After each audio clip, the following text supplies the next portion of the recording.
Abratec Ingenieros, Southern Perú, Expo Cobre 2026, Capilar Advance, Petroperú, Cap Petrol, Petar Hilo, Hotel Pacífico de Talara, Clínica Cavani, Viceversa Consulting 25 años. Presentan Tierra Adentro con Oscar Díaz.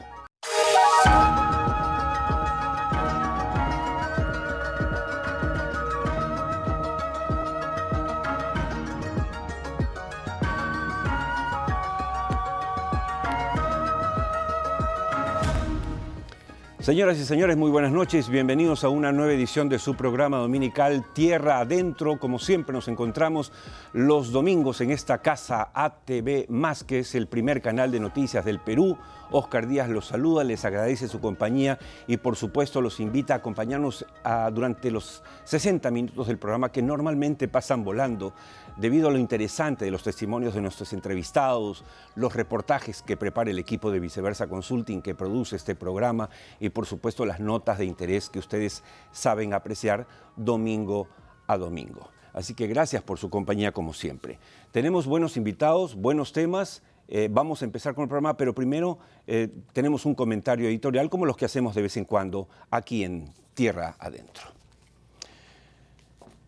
Amigos de Tierra Adentro, la exitosa película de Netflix dirigida por el genial Guillermo del Toro, basada en la novela de Mary Shelley, Frankenstein, me hizo pensar casi de inmediato en un nuevo monstruo, pero de la política nacional. Un hombre que después de haber militado en la izquierda más radical, pasó en los 90 a ser uno de los más ácidos críticos de la dictadura de Fujimori y Montesinos y crítico del abuso policial y militar contra las manifestaciones de protesta como la Marcha de los Cuatro Suyos, por ejemplo, la cual nos devolvió la democracia. Pero esta persona hoy es el rostro visible de la derecha bruta y achorada que antaño repudió.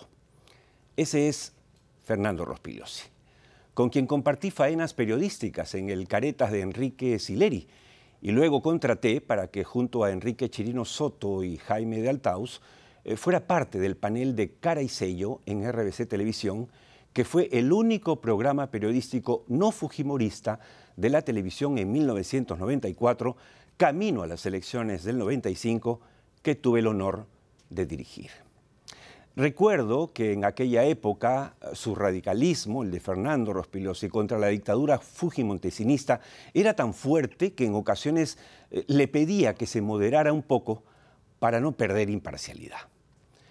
Debo decir que transcurridos 30 años desde entonces, nunca pude imaginar, ni en mis más afiebrados sueños, que Fernando Rospigliosi sufriría la mutación que hoy protagoniza como Frankenstein. Ahora, es cierto, amigos, que la gente cambia, ¿no? Eso no es malo per se, pero se supone que debemos cambiar para bien. Porque una cosa es, por ejemplo, ser abogado de narcotraficantes y después de un tiempo arrepentirse, sentirse mal y pasarse al lado de la justicia para perseguirlos y meterlos presos. Y otra muy distinta es, por ejemplo, ser juez anticorrupción para luego convertirse en defensor de narcotraficantes. Eso no es precisamente un cambio digno de ser imitado. Pero lo grave de Rospigliosi no solo es haberse pasado con absoluto descaro a las filas del grupo político que él calificó innumerables veces de corrupto y asesino, si no los invito a leer su libro Montesinos y las Fuerzas Armadas, sino que se convirtió por voluntad propia en el más acérrimo defensor de todo lo que denunció y repudió gran parte de su vida. Si antes denunciaba a los corruptos, ahora los defiende. Si antes apoyaba o participaba en las protestas ciudadanas, ahora promueve abiertamente, desembosadamente, que la policía dispare a matar a los manifestantes. Es de no creerlo. Amigos de Tierra Adentro, no tengo duda de que mi ex amigo, Fernando Rospigliosi, va a pasar a la historia de la infamia como el mayor promotor del copamiento de las instituciones por parte de los grupos políticos filogangsteriles que hoy manejan el Parlamento, los cuales han tomado por asalto, como todos sabemos, la Junta Nacional de Justicia, la Defensoría del Pueblo, el Tribunal Constitucional y ahora, esta semana, el Ministerio Público, al inhabilitar por 10 años a la exfiscal de la Nación, Delia Espinosa, sin sustento legal alguno y en violación flagrante de la Constitución. Por todo esto y más, pienso que si Enrique Sileri, mi maestro, estuviese vivo, seguro diría que Fernando Rospigliosi ha dejado hace tiempo de ser defensor de derechos humanos para convertirse en defensor de abusos humanos. Salvo mejor opinión. Y dicho esto, vamos a empezar el programa de hoy. Y el programa de hoy empieza con nuestra entrevista de portada. La entrevista de portada de Tierra Adentro llega gracias a Abratec Ingenieros.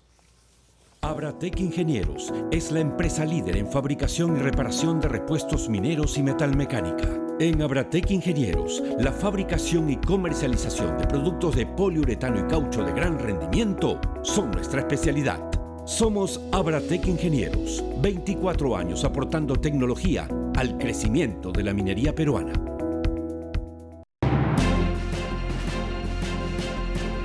Entrevista de portada.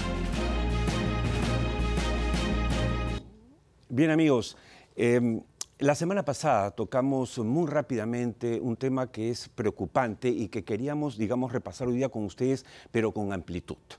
Y es el tema que está en riesgo, en amenaza de muerte, la tercerización, que es una fórmula laboral que le ha dado flexibilidad al desarrollo económico de nuestro país, pero que hoy se ve en peligro y amenazada. Y por eso hemos invitado hoy, en principio aquí, quien está más cerca a mí, Carlos Bernal, gerente general de ACOMIPE, que es la Asociación de Empresas Proveedoras del Sector Minero, y también al abogado laboralista Wilson Gutiérrez, quienes han tenido la amabilidad de aceptar nuestra invitación para abordar este tema de la manera más clara que sea posible. Buenas noches, señores, gracias por estar aquí.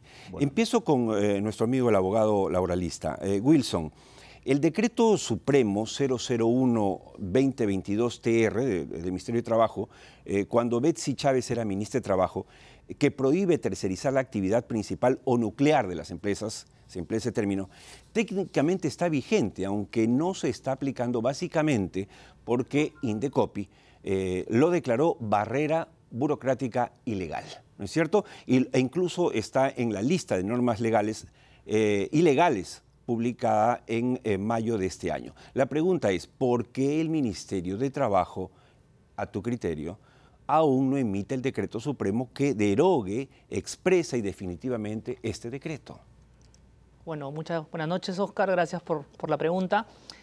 Es importante primero apuntar que hay incluso un decreto supremo, el 059-2025, que fue publicado en mayo de este año, que ordena derogar justamente las resoluciones emitidas por el Indecopi que declaran barreras burocráticas. Dentro de estas resoluciones, como tú bien indicas, está la resolución de Indecopi que declara como barrera burocrática la prohibición de tercerizar actividades nucleares. Entonces, si hay una norma que te dice al Ministerio de Trabajo, tienes que derogarla.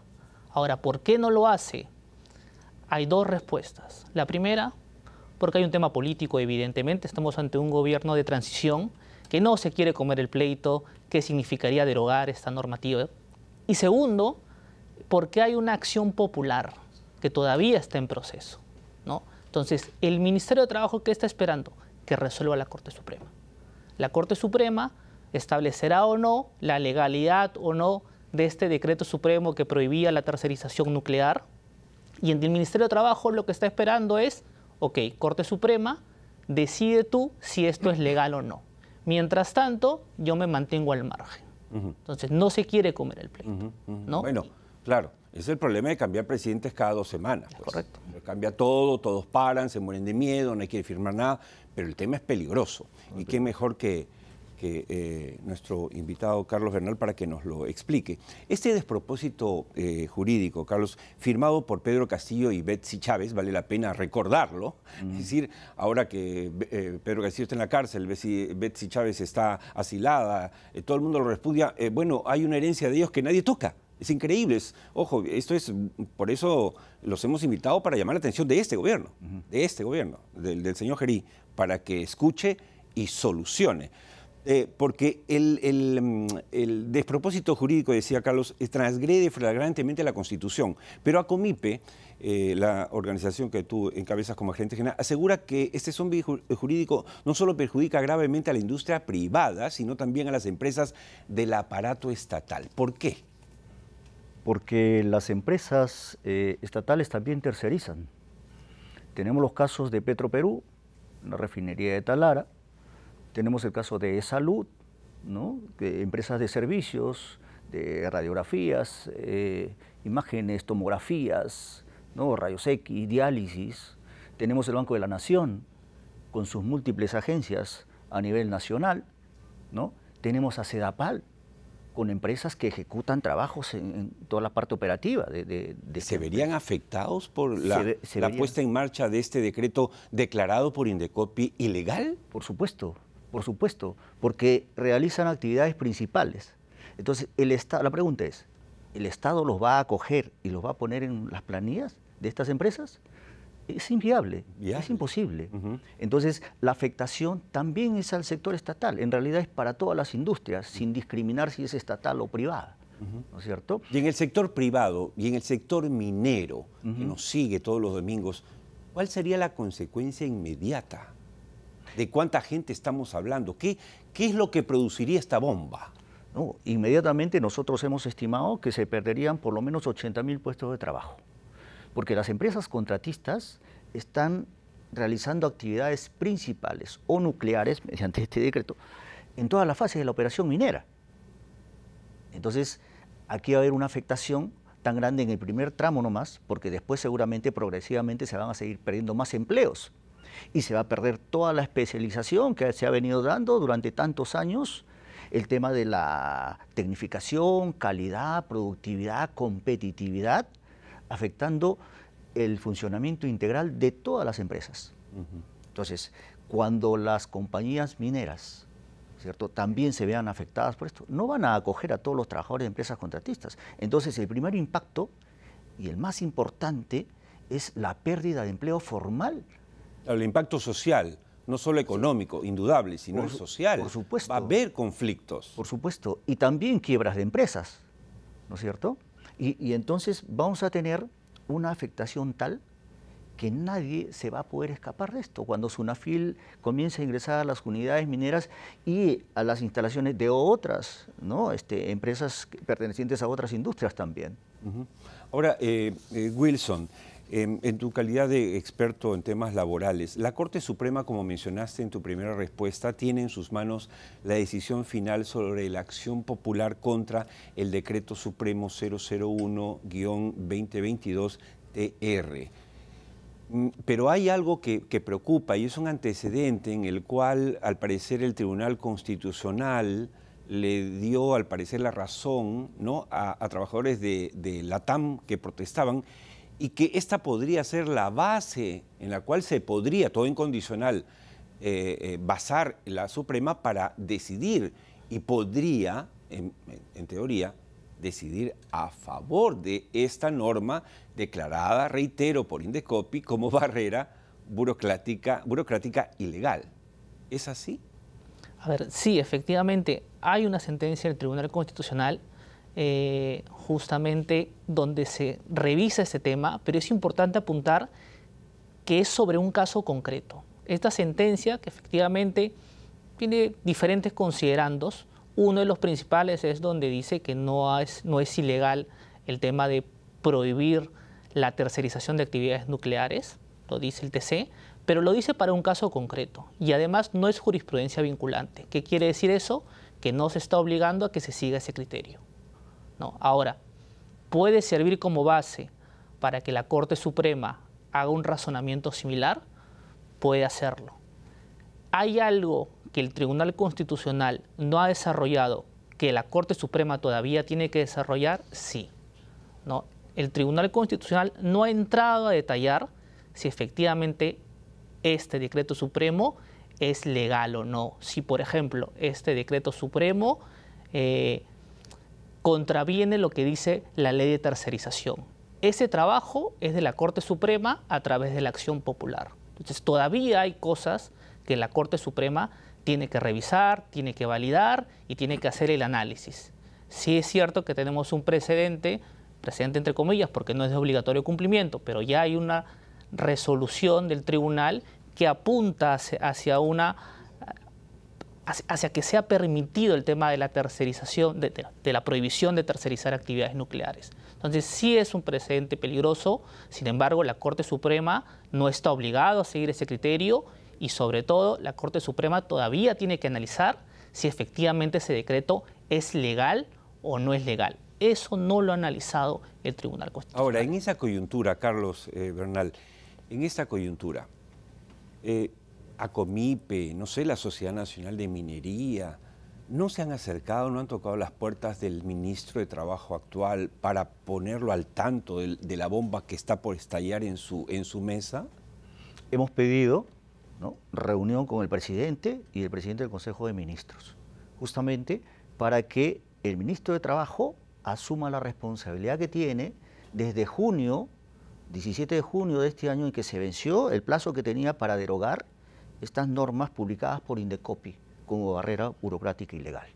Entonces, ese paso lo estamos dando, ¿no?, porque es necesario que el gobierno, el Ejecutivo, asuma su responsabilidad, así como tiene que asumir su responsabilidad el Congreso de la República, porque hay un dictamen favorable en la Comisión de Economía desde hace 3 años, ¿no?, con Montesa, con Barbarán y todos los presidentes que vinieron luego de esas comisiones para llevar este dictamen aprobado en esta comisión al Pleno y derogar. Cosa que también en ese entonces el ministro de Trabajo esperaba para tener un sustento y poder proceder en ese sentido. Entonces aquí hay una responsabilidad del Ejecutivo, del Congreso y las acciones populares que han sido unificadas y que la Corte Suprema está abordando, las acciones de amparo que están en los diferentes juzgados constitucionales, fueron frenados, ¿no? O Indecopi dijo, frenes esto hasta que se resuelvan estos juzgados. Y eso es lo que no ha sucedido hasta el momento. Entonces el decreto sigue vigente, técnicamente está vigente y puede ser aplicado. Como decía Wilson, ¿no?, la Suprema puede, en la línea del Tribunal Constitucional, fallar, ¿no?, habiendo un antecedente. Pero lo más importante es reconocer de que este decreto es antitécnico, es inconstitucional y por tanto es ilegal. No, además te hacía la pregunta, Carlos, porque ha pasado, bueno, esa es la ventaja de los medios de comunicación, que hemos tocado temas acá y al día siguiente ministros han recibido a nuestros invitados para hablar. Ojalá que sea este el caso, porque realmente es preocupante y por eso los hemos invitado. Esperemos.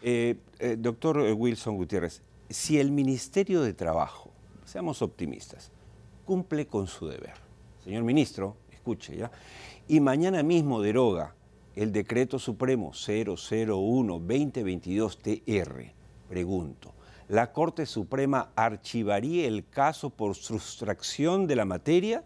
¿Es esa la solución más rápida? Bueno, esa sería la solución rápida e inmediata, ¿no? La Corte Suprema tiene la potestad de analizarlo, de analizar que se ha derogado el decreto y decidir si procede con la sustracción de la materia y por lo tanto se archiva el proceso judicial. Efectivamente, sería lo lógico, lo razonable y además iría en línea, ¿no?, con la seguridad jurídica. Porque como yo, Corte Suprema, voy a resolver, ¿no?, sobre un caso, sobre una norma que ya se encuentra derogada. O sea, acá hay un principio de seguridad jurídica, ¿no? La norma ya fue derogada, lo más razonable es que yo ya no me pronuncie sobre el tema, sustracción de la materia y se archive el proceso judicial. Ahora, bien es cierto, no hay una norma que obligue a la Corte Suprema que de manera inmediata aplique sustracción de la materia y lo archive. Sí, claro. Pero es una evaluación que sí se tiene que hacer y es, como le digo, en virtud del principio de seguridad jurídica que debería analizarlo y que debería realizarlo. Ahora, lo interesante ahí legalmente hablando, Wilson, es que si el Ministerio de Trabajo deroga ese decreto 001-2022-TR, heredado de la ministra de Trabajo entonces Betsy Chávez y el presidente entonces Pedro Castillo, obviamente ya habrían dos entidades del Ejecutivo que se habrían manifestado en contra. Sí. Por un lado, el Ministerio del Trabajo, el primero que lo creó, que recula, que corrige, y por otro lado, Indecopi, que lo ha declarado, ha reconocido como una barrera burocrática ilegal y la ha puesto en la lista de barreras burocráticas ilegales. Eso definitivamente tendría peso para ser considerado por la Suprema en este caso. Sí, correcto. Tenemos como índices, ¿no? Indecopi lo ha declarado como barrera burocrática y la argumentación de Indecopi es bastante sólida. Ahora, si el Ministerio de Trabajo también lo deroga, también tenemos otro pronunciamiento de una entidad, además, que está relacionada muy de cerca con el tema de los derechos laborales, ¿no? La principal entidad referida al tema de derechos laborales, que es el Ministerio de Trabajo, ¿no? Es un análisis que se debe hacer, ¿no? Y hay incluso un proceso que se puede hacer para que el Ministerio de Trabajo lo derogue, ¿no? Que es el proceso de cumplimiento. Es un proceso judicial, está en el Código Procesal Constitucional, que permite a cualquier parte interesada, ¿no?, plantear un proceso solicitando al Ministerio de Trabajo que cumpla con lo ordenado en una norma. En este caso, como indicamos al principio del programa, hay un decreto supremo, el 059/2025, que le dice al gobierno, estas normas tienen que ser derogadas. Y ahí figura justamente el 001/2022, que fue declarado como barrera burocrática por Indecopi. Entonces, cualquier parte interesada podría seguir todo el procedimiento legal, hay que enviar una carta notarial al Ministerio de Trabajo. Si no responde en 10 días, podría iniciar un proceso de cumplimiento para que los juzgados le ordenen al Ministerio de Trabajo que revise el tema y que proceda con la derogación, porque ya se ha sido ordenado. Carlos, alguien me preguntaba a propósito de este tema, para que quede claro, porque nuestra conversación muy rápida de la semana pasada no dejó claro eso. No es que ACOMIPE, no es que el pedir la derogatoria del 001/2022 ETR precariza el trabajo. No estamos hablando de dejar en la informalidad y digamos, en el desamparo a los trabajadores. Estamos hablando de todo lo contrario, de que esos trabajadores que hoy están trabajando formalmente, ¿no es cierto?, con todos los derechos laborales del caso, en las contratas, sigan en esa situación. Por supuesto, por supuesto. La formalidad en este país no pasa del 20%. Con la aplicación de este decreto vamos a reducir esa cuota de formalidad y vamos a incrementar la informalidad. ¿Se puede mejorar la tercerización? Por supuesto que se puede mejorar. Y eso es lo que nosotros también hemos planteado en su momento, ¿no? Pero este es un decreto que, contrario a la pretensión, ¿no?, en teoría, de defender los derechos de los trabajadores, ¿no?, al contrario, los va a afectar. Porque ese va a ser el primer impacto, como decía, la pérdida de miles de empleos, la quiebra de miles de empresas, ¿no?, y todo lo demás que hemos ganado con la especialización producto de la tercerización. Y permíteme, Oscar, hacer una reflexión. Miren, porque los mensajes que emiten los altos funcionarios, y más aún en condición de presidentes de la República, pueden generar un impacto muy negativo y dejar graves secuelas. Recordemos cuando hace muchos años un presidente dijo, agua sí, oro no, y generó toda una escalada de conflictos sociales, ¿no?, truncando muchos proyectos e impidiendo que ese binomio agrominería pueda hacerse realidad. Recordemos a otro presidente, hace muchos años también, y a colación de lo que estamos tratando, que dijo, vamos a desaparecer a las servicios abusivas. Tan irresponsable, sin explicar que la tercerización y la intermediación son dos figuras laborales completamente diferentes. Y no se tercerizan personas, se tercerizan procesos, ¿no? Y finalmente, en el tema normativo, si el 001/2022 es antitécnico, inconstitucional y por ende ilegal, ¿cómo es posible que el Tribunal Constitucional falle sobre lo establecido en la Constitución, dejando abierta la posibilidad de aplicar este decreto que va a generar un grave daño a todas las industrias del país? Es una norma de menor rango que una ley y por ende de la propia Constitución, que es el marco máximo legal que tenemos. Y en minería, solamente para acotar, en minería, tenemos la Ley General de Minería del año 1992, hace más de 30 años, que faculta la contratación de empresas especializadas. La Ley General de Minería, sí, es una ley especial y esta prima sobre cualquier ley general, que es el caso de la ley de tercerización. Claro, y no podría un decreto supremo simplemente echar por los suelos toda una tradición. Así es. Digamos, que tiene que ver con el tema laboral y económico. Ahí le quería preguntar, una última pregunta a Wilson Gutiérrez, abogado laboralista. Para resumir, en la tradición jurídica peruana, la figura de la actividad nuclear, ¿existía antes? ¿La han resucitado? ¿La ha inventado la señora Betsy Chávez? Porque obviamente confunde. Y si uno llama nuclear, puede llamar nuclear a todo lo que tenga que ver con una empresa.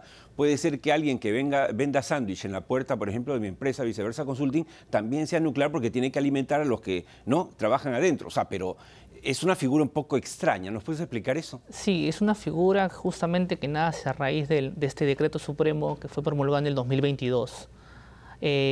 Y claro, dentro de los parámetros que establece este decreto supremo para poder determinar qué es una actividad nuclear, hacen referencia al objeto social de la empresa, ¿no? Recordemos que la norma hacía referencia al objeto social de la empresa. Ahora, todos los que alguna vez han tenido empresa o han visto un objeto social, podrán advertir que muchas empresas tienen un objeto social bastante amplio. Entonces, si mi objeto social es bastante amplio y cubre diferentes actividades, significa que yo no puedo tercerizar ninguna de esas actividades. Claro. ¿No? Entonces, centrar el tema nuclear con el objeto social pareciera desproporcionado, ¿no? Porque no necesariamente esa va a ser mi actividad nuclear. Así es. Entonces, echa la ley, echa la trampa. ¿Qué se podría hacer? Cambio mi objeto social, ¿no? Exacto. Podría modificar mi objeto social, entonces ya no está compaginado con mi actividad nuclear, ¿no? Claro. Es una posibilidad. Y solamente para cerrar el tema que hablaba Oscar, el tema de la tercerización, pareciera que hay una desprotección contra los derechos laborales, pero todo lo contrario. En el tema de tercerización ya hay un principio de responsabilidad solidaria. ¿Eso qué quiere decir? Que si la empresa contratista no le paga a sus trabajadores, quien responde solidariamente, y eso está en la ley de tercerización, es la empresa principal. ¿Y eso qué me lleva a mí como empresa principal? A elaborar un contrato de tercerización y asegurarme que en ese contrato se establezcan obligaciones para que yo pueda verificar que tu empresa contratista le estés pagando y cumpliendo todos los beneficios sociales a tus trabajadores. Porque yo no quiero que mañana más tarde esos trabajadores me pidan a mí porque tú no has cumplido. Claro. Evidentemente hay que proteger los derechos laborales y por eso es que está esa obligación. De acuerdo, está clarísimo. Última intervención de Carlos Bernal para cerrar este tema. Carlos, si el Ministerio reacciona de Trabajo, este gobierno reacciona positivamente, nos olvidamos del tema, respiramos tranquilos, seguimos para adelante. Si no fuese así, ¿tú dirías que se pone en riesgo el crecimiento económico del Perú? Definitivamente. Porque la tercerización no solamente en Perú, a nivel del mundo, ha hecho que las industrias justamente tengan éxito en la parte técnica, en la parte tecnológica, en la parte de productividad, en la parte de competitividad. Perderíamos mucha competitividad. Además, todas las empresas, ¿no?, que tributan, ¿no?, que contribuyen con el erario nacional, tendrían mucho menos. Y entonces se afectaría lógicamente la economía del país. De acuerdo. Entonces es grave. Es muy grave. El mensaje queda claro entonces, Carlos. Muchas gracias, Carlos Wilson, por haberse acercado a nuestras instalaciones, a los estudios de Tierra Adentro aquí en ATV+. Creo que el mensaje ha sido dado. Queremos llamar la atención del presidente de la República, el señor Gerí, del primer ministro y del ministro de Trabajo, por supuesto, en este programa que se aboca a temas de trascendencia nacional. Quizá algunos de ustedes se sientan lejanos al tema. No es así. Todo lo que está pasando, todo lo que hemos hablado, tiene que ver directamente con el empleo de miles de personas, pero también tiene que ver con el desarrollo económico de todos los peruanos. Porque si se frena el desarrollo económico, todos vamos a ser afectados. Muchas gracias, señores. Vámonos de una vez, señor director, a nuestro primer pase a comercial con nuestro segmento Datos Duros, que siempre tiene un dato de interés, por cierto, que llega como siempre gracias a Southern Perú. Vean el dato, vamos a la pausa y regresamos, que hay mucho más para disfrutar aquí en Tierra Adentro.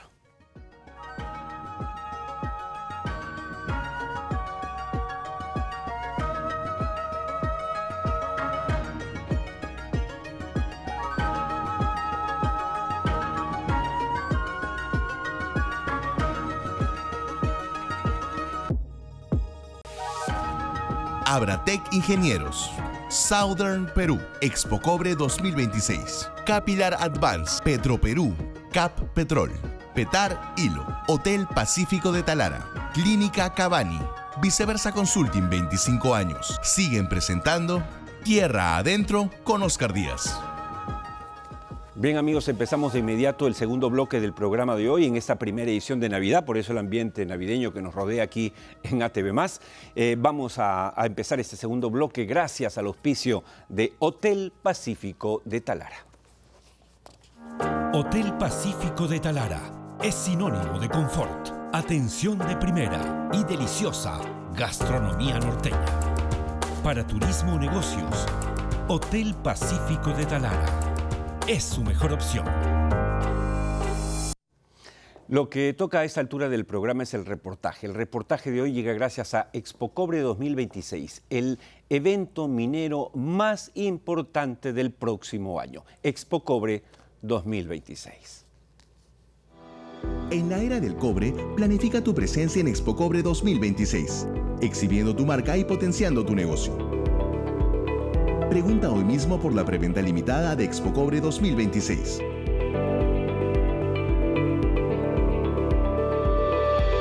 Organizan Intermed Perú y Viceversa Consulting.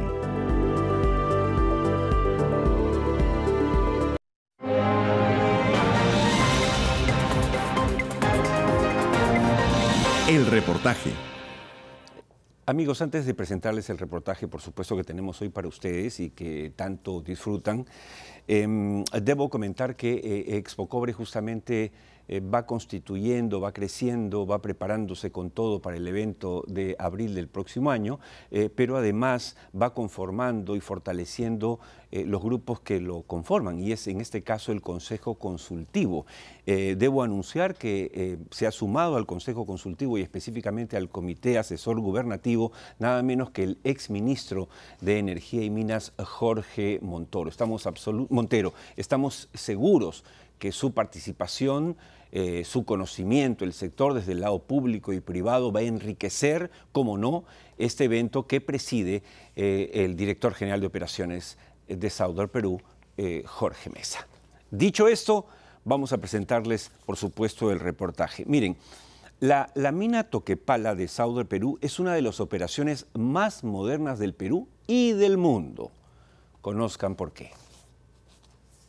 En un sector minero cada vez más competitivo, la modernización tecnológica se ha convertido en una condición necesaria para fortalecer el liderazgo y asegurar operaciones sostenibles a largo plazo. En ese contexto, Southern Perú, uno de los principales productores de cobre del país, recibió recientemente la conformidad del SENACE para ejecutar una serie de mejoras tecnológicas que buscan optimizar la eficiencia y los costos operativos de su unidad minera Toquepala. Definitivamente la digitalización o modernización de las operaciones de la concentradora Toquepala ha permitido que seamos una operación más eficiente, también más segura, podemos hacer un mejor control de nuestro sistema de gestión de seguridad y definitivamente también nos permite hacer un mejor seguimiento a los mantenimientos que debemos hacer de la planta. Al ser un equipo nuevo, tecnológico, obviamente vamos a tener una disminución en todos los costos que hemos estado invirtiendo en la máquina anterior. Estamos todavía a nivel de estudio. Estamos cerrando el tema de factibilidad y obviamente a este nivel de estudio estamos revisando las variables más importantes que son el costo de inversión, que es el CAPEX, y el costo de operación, que es el OPEX. Las principales obras aprobadas abarcan la modernización de la planta de lixiviación y electrólisis, conocida como la planta Lesder, la instalación de 3 espesadores en la zona de salida R4, un nuevo sistema de abastecimiento de agua para la cancha de nitratos, la optimización del manejo de filtraciones en Quebrada Honda una mejora estructural de la garita cimarrona y la instalación de un laboratorio de biotecnología orientado al análisis microbiológico para optimizar el proceso de recuperación de cobre. Hemos subido 110.000 toneladas de cobre fino anuales y definitivamente nos ha ubicado a Toquepala como uno de los principales productores de cobre del Perú y del mundo. La operación está de acuerdo a una programación que tenemos, con el cual se tiene como cumplimiento las ventas que realizamos a través de nuestra área comercial para tener un buen cumplimiento con nuestros proveedores, no clientes. Esperamos captar los relaves que vienen de Cuajone en la descarga del R4 y espesarlos para una fracción de agua retomar la operación. Para asegurar la sostenibilidad hídrica y reducir el impacto ambiental, se planea instalar 3 nuevos espesadores en la zona R4 de relaves de Toquepala. Este proyecto, aún en fase de estudios geológicos y de diseño, busca recuperar una mayor fracción del agua del relave, reduciendo el consumo de agua fresca y mejorando así la gestión de residuos. Nuestro proceso de la planta LES es descarga cero, no tenemos descarga al medio ambiente. Desde el inicio de las operaciones no hemos tenido un problema que refiere a ello. Nosotros en la planta tenemos 3 ciclos de solución.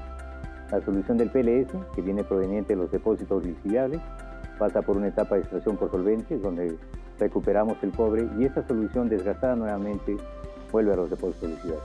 Son estudios físico-reológicos que nos van a determinar una variable muy importante, que es la variable de recuperación, que está asociada a la concentración en la descarga de los espesadores.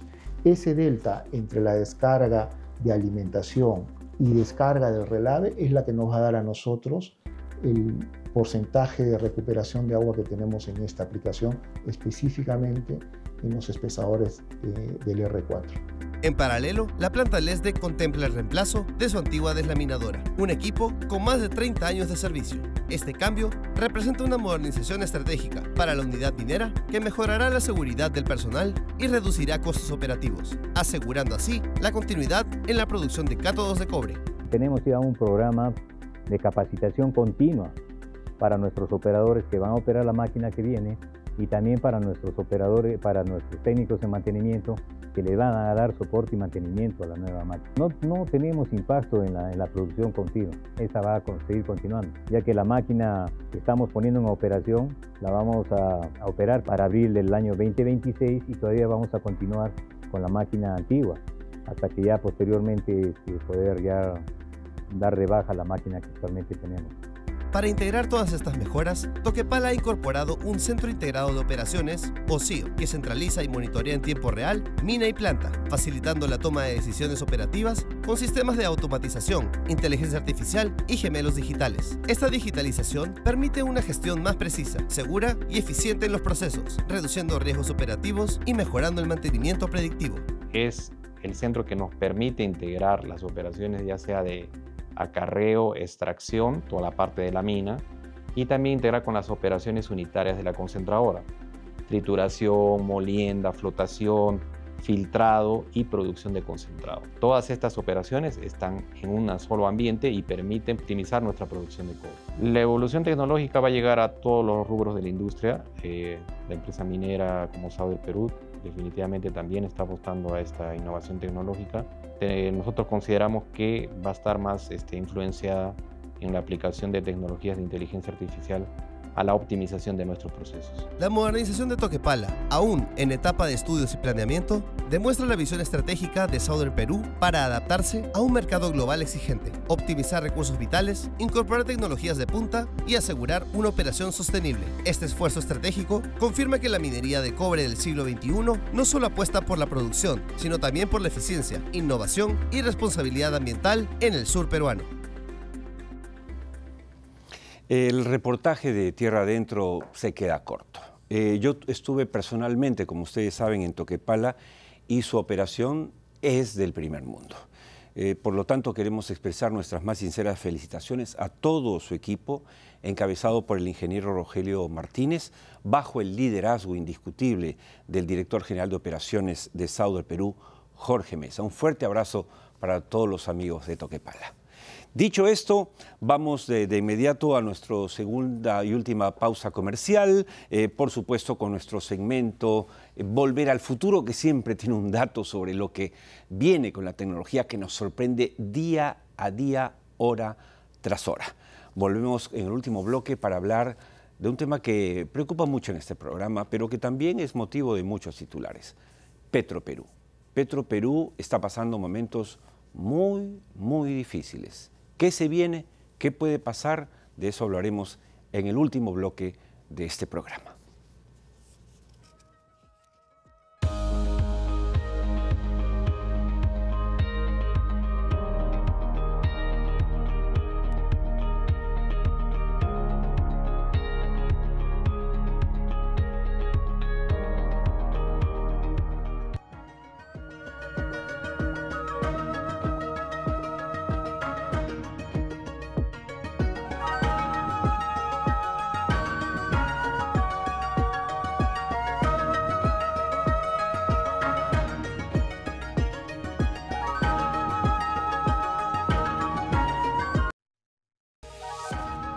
Abratec Ingenieros, Southern Perú, Expo Cobre 2026, Capilar Advance, Petroperú, Cap Petrol, Petar Hilo, Hotel Pacífico de Talara, Clínica Cavani, Viceversa Consulting 25 años. Siguen presentando Tierra Adentro con Oscar Díaz.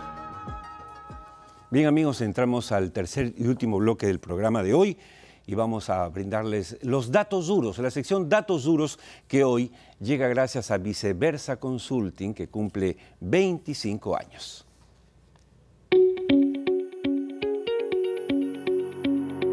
Nacimos con el ciclo. Acompañamos a clientes de 20 países del mundo a tender puentes con la sociedad, proteger nuestro hábitat y comunicarnos mejor. Manejamos asuntos sociales, ambientales y comunicacionales. 25 años después, mantenemos nuestros valores y seguimos creciendo junto a las empresas que comparten nuestras convicciones. Somos Viceversa Consulting, tu socio estratégico en cada etapa del proyecto.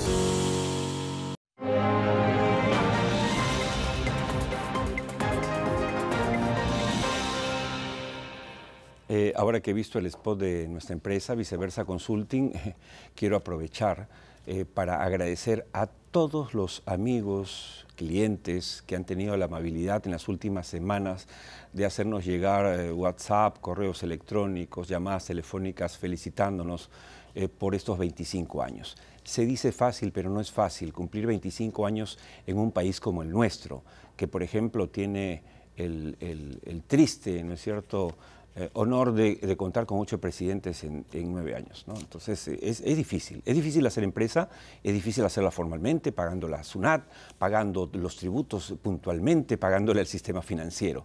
Lo hemos logrado gracias a nuestros clientes, a los que creen en nosotros desde hace 25 años, desde que nacimos en el año 2000 y que les parecía un poco raro que una empresa consultora como Viceversa manejase temas sociales, paralelamente ambientales, paralelamente comunicacionales y por último de salud y seguridad. Al principio había ingenieros que me decían, señor Díaz, ¿pero qué tiene que ver una cosa con otra? Y yo les decía, pues todo, porque era todo. Hoy esas 4 patas de Viceversa se resumen en una frase, sostenibilidad. Y hoy a nadie ya hay que explicarle por qué, si hay vasos comunicantes entre los temas sociales, ambientales, comunicacionales y de salud y seguridad. Gracias reiteradas a todos los que creyeron y siguen creyendo en Viceversa Consulting. Bueno, quiero comentarles que esta semana, ayer, el directorio de Petroperú, el nuevo, que preside Luis Canales, designó como encargado de la gerencia general a Gustavo Villa. Es importante la noticia porque Gustavo Villa, quien están viendo en pantalla, era hasta hace poco el gerente de operaciones de la refinería Talara, de la nueva refinería Talara. O sea que el hombre conoce perfectamente el tejimaneje de la empresa, sabe perfectamente dónde están los aciertos, dónde están los errores y por supuesto le deseamos la mejor de las suertes a Gustavo en este tremendo reto profesional. Dicho esto, acompáñenme a nuestro TV Wall para hacerles una breve presentación, como hacemos de vez en cuando, tratando de hacer un poquito de docencia en este programa modestamente. Y miren, lo que queremos hablar es de las mentiras sobre Petroperú, ¿ya? Y vamos a ir con la primera, señor director, la primera, con una pregunta. ¿Cuánto le cuesta Petroperú a todos los peruanos? Y esta pregunta tiene que ver con el hecho de que se repite permanentemente. Periodistas, todo el tiempo, no entiendo por qué no leen, no entiendo. Se dedican a eso. Nosotros nos dedicamos a viceversa y hacemos esto porque queremos contribuir con un granito de arena con el país, pero hay gente que vive del periodismo, Dios mío, lean. Se repite. Y entonces la pregunta que planteamos es directa. ¿Cuánto le cuesta Petroperú a todos los peruanos? Y les queremos dar esta primicia, amigos televidentes, si ustedes todavía siguen confundidos al escuchar que se repite que nos cuesta a todos los peruanos. No le cuesta nada a los peruanos. ¿Por qué decimos que no le cuesta nada? Muy sencillo, se puede comprobar. Porque en el presupuesto general de la República, amigos televidentes, tienen que estar las partidas del dinero de todos los peruanos a diferentes ministerios, instituciones, ¿de acuerdo? Ustedes me entienden, ¿no es cierto? Hay un presupuesto, ahí está. Si ustedes entran a ver el presupuesto general de la República, van a ver que no hay un sol dedicado a Petroperú. Por lo tanto, cuando mis colegas periodistas, cuando algunos ingenieros dicen que hasta cuándo vamos a mantener a Petroperú, están mintiendo o simplemente ignorando una realidad por desconocimiento o por otras razones que prefiero no imaginar.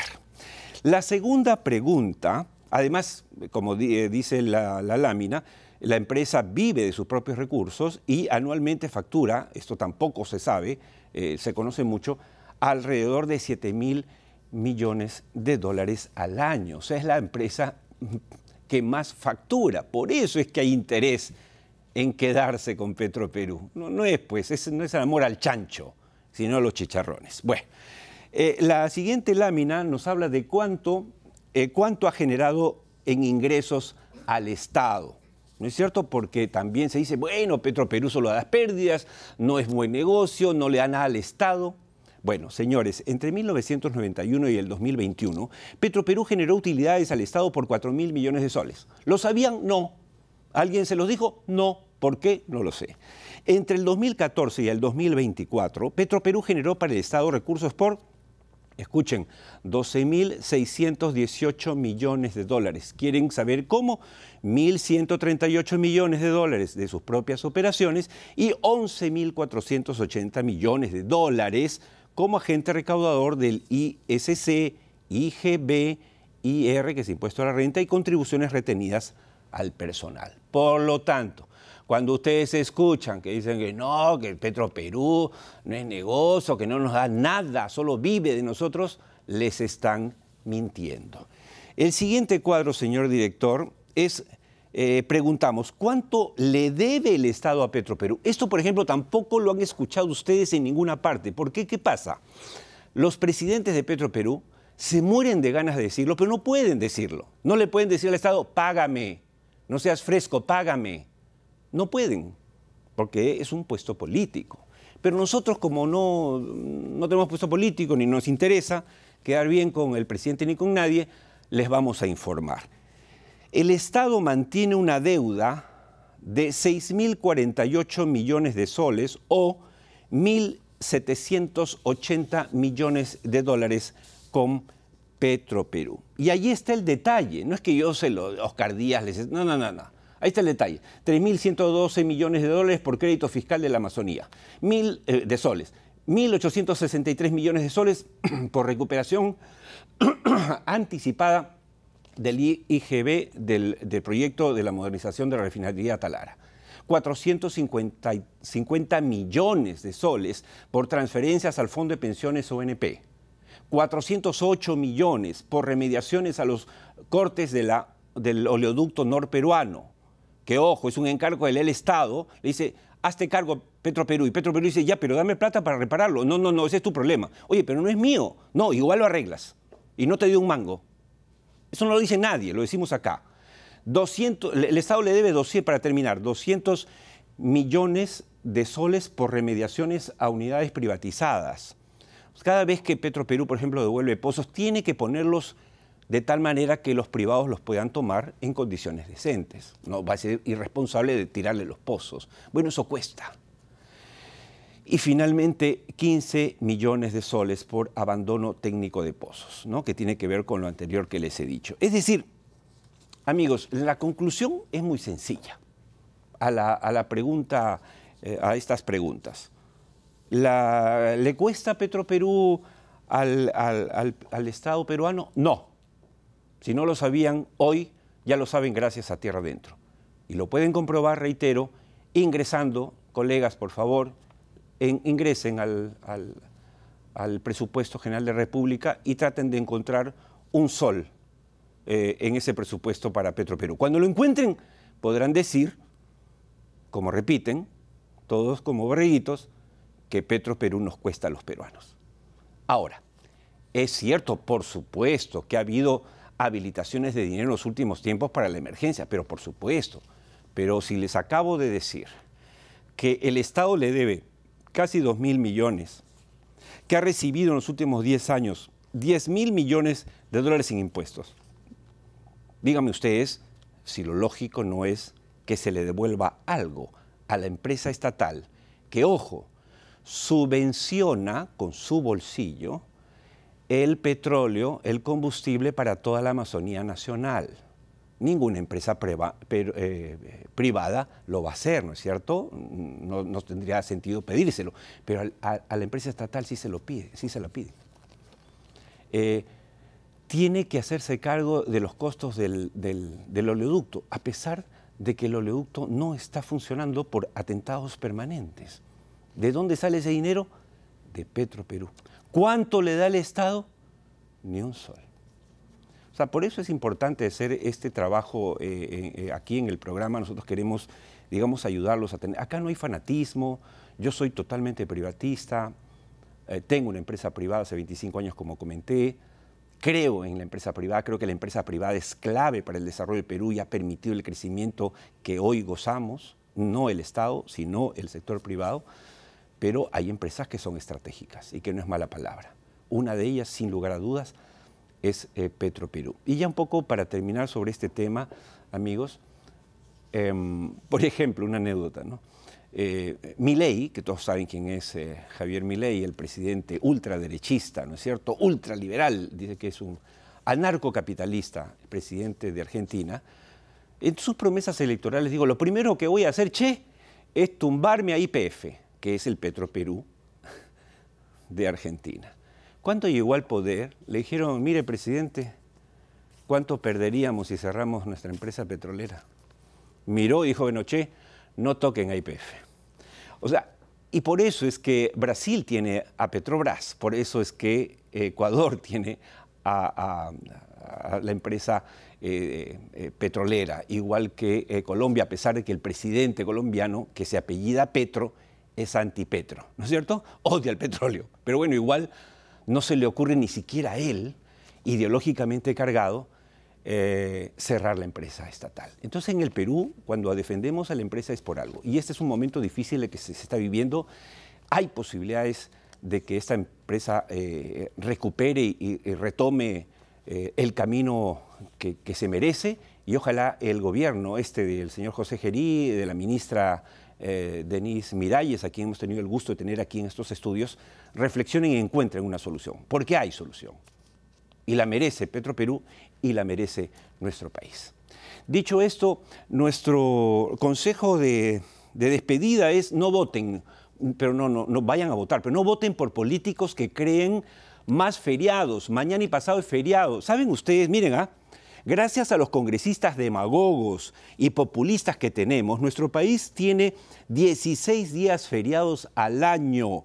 Sumados los 30 días de vacaciones, Perú cuenta con un total de 46 días libres pagados. Claro, unos dirán, qué rico, qué bestial, pero eso le hace daño al país. El país necesita trabajo. Dios mío, ya Semana Santa, fiestas patrias, Navidad, ya suficiente, digo yo. Aunque no sé si algunos no estén de acuerdo conmigo, pero yo creo que hay que trabajar. Somos, por lo tanto, el segundo país con más feriados del mundo. Entonces, si queremos que el Perú crezca, que sea mejor para nuestros hijos, que no tengan que irse a España, a Barcelona, a donde sea, a Canadá, a buscar chamba, no votemos por los demagogos que nos crean y nos inventan feriados. La próxima semana nos encontramos aquí en esta su casa TV+, en este su programa Tierra Adentro, la hora 7 de la noche, 9 de la noche. Así es que nada, Oscar Díaz les agradece su compañía como siempre y los invita a hacerlo también la próxima semana, si Dios quiere. Gracias.